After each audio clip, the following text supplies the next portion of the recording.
And today I want to talk about this thing that people do religiously.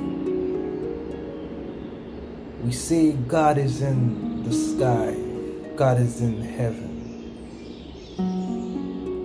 We confuse our children where God is and who God is because our parents confuse us and because other people of high influence confuse our parents.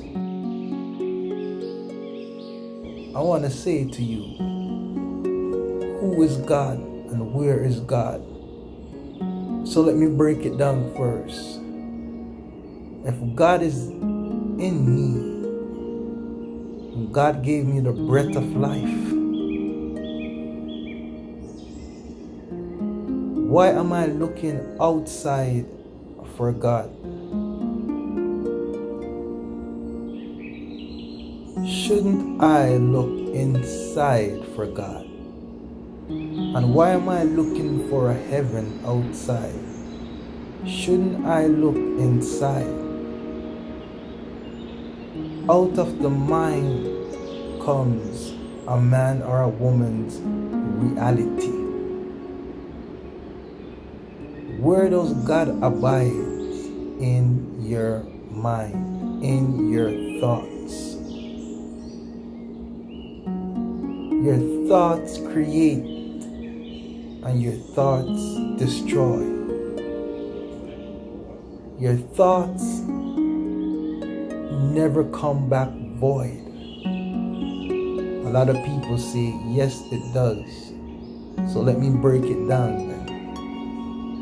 You have the conscious mind, which is me speaking to you now and you listening.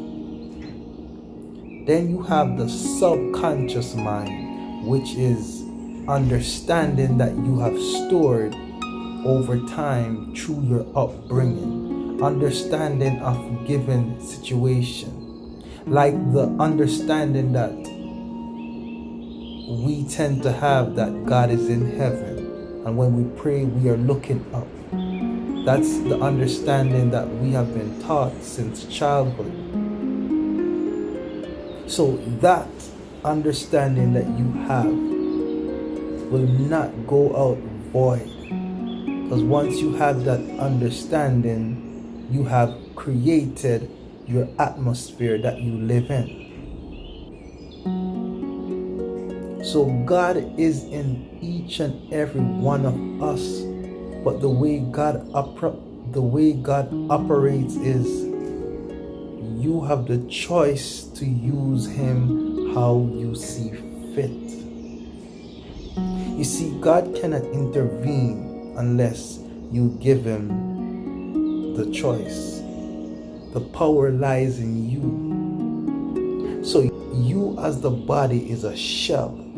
Within the shell is the Spirit of God, that breath of life.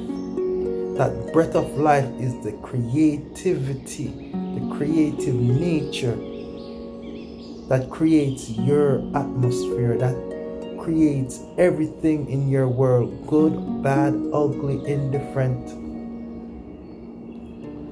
You create your heaven and you create your hell through the choices you make. You see, we have created a lot of devils because of man trying to use his intellect to cripple and to enslave another man. Man has used his choice in a negative way. But it's about time we learn to use our choices in a positive way. Man has used his choice or his choices in a negative way. And it's about time we start to use our choices in a positive way. Stop trying to enslave your brother, because all you do is enslave yourself. Hey, tell yourself a lie over and over, and you will believe that lie. Your word will become your reality as it sinks into your subconscious. You see, consciously, you can block or you can reject words. But once you allow that word in and it stores in your subconscious, it is harder to take it out because now it becomes your reality. Your function in life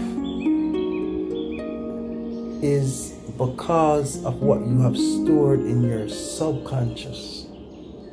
The creative nature of yourself that God has put in you, that God Himself is in you, is what will bring you your harvest, or what will annihilate your harvest. You want good soil? Then you must cultivate a good mindset. You must allow good things to come in and reject the bad things. You want heaven on earth? You must express the heaven in you, through you.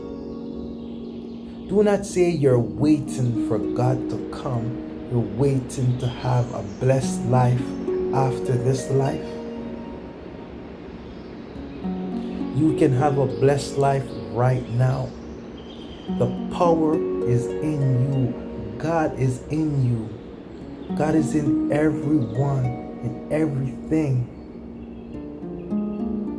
So you don't need to go east, west, north, and south to find God. No, He's in you. If you take the time to ask yourself the important questions in life, you will find out God is in you. You see, anything you try to achieve and you agree that you will do it, and you then believe that you will accomplish it, and you allow yourself to release the energy of becoming what you want as you practice it. And next thing you know, over a few days, months, or a year, however long it takes, it manifests itself in your life. Faith is SIF. I call faith a SIF living. SIF, I spell SIF and then living. The S stands for the state that you are in. State means you choose to listen or not to listen. You choose what comes in or what goes out.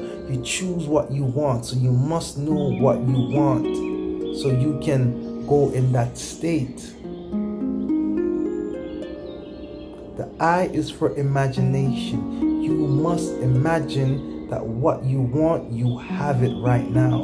So you must can see what it is you are talking about or what it is you want. And the F stands for feeling it. So what happens when you're sad? You get a feeling. What happens when you're happy? You get a feeling. So if you are praying for something, you must feel that you already have it. So whatever feeling you wish to have when you have that thing, you must have it now. And the living means you must live in it now. You must feel it now. You must imagine it now. And you must live in the state now. And this is the fastest way and the most accurate way to pray and to have faith and to see the God in you works.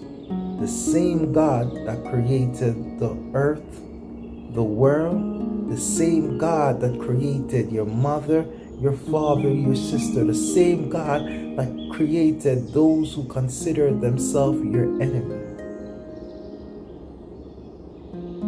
The same God. But the thing is, man has the power to choose how to use the power of God. You see, the power of God is not separated from God. Wherever the power is, God is. Are you living? That's the power of God in you. So God is in you. When you die, the breath of life leaves you, meaning it leaves this body. This body is just a shell. God is a spirit.